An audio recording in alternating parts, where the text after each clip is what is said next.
Welcome to Sandakphu. সন্দাকফুর morning view.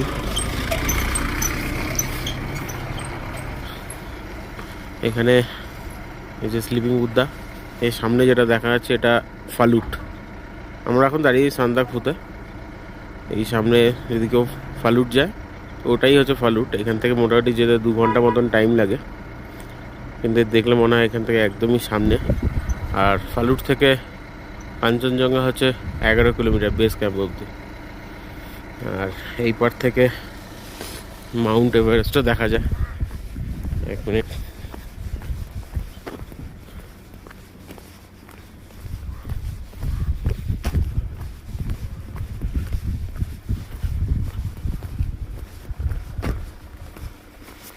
এই দূরে এটা দেখা যাচ্ছে, এটা 3 সিস্টার।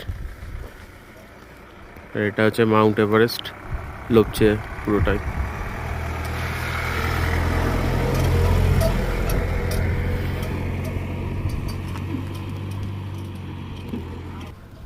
এগুলো ছোট ছোট টি হাউস, যেগুলো ইন্ডিয়ার মধ্যে পড়ছে। আর এখানে এই রাস্তাটার মিডিল পয়েন্ট যেটা আছে, এই পারটা হচ্ছে, যে পারে আমরা দাঁড়িয়ে আছি এই পারটা হচ্ছে ইন্ডিয়া। এই গাড়ির ওই পারটা থেকে নেপাল।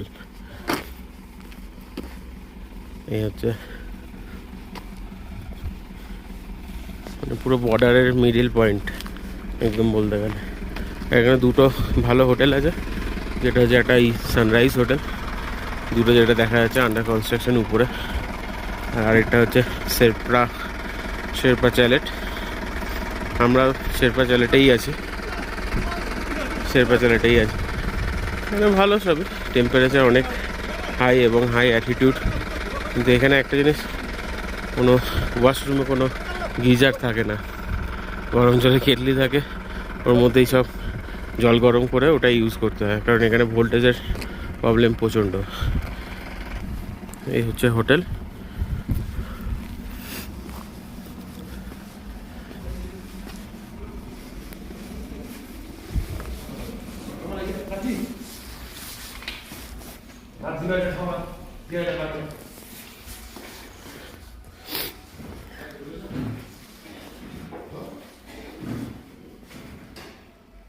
রেস্টুরেন্টও আছে, এদের খাবারও পাওয়া যায়।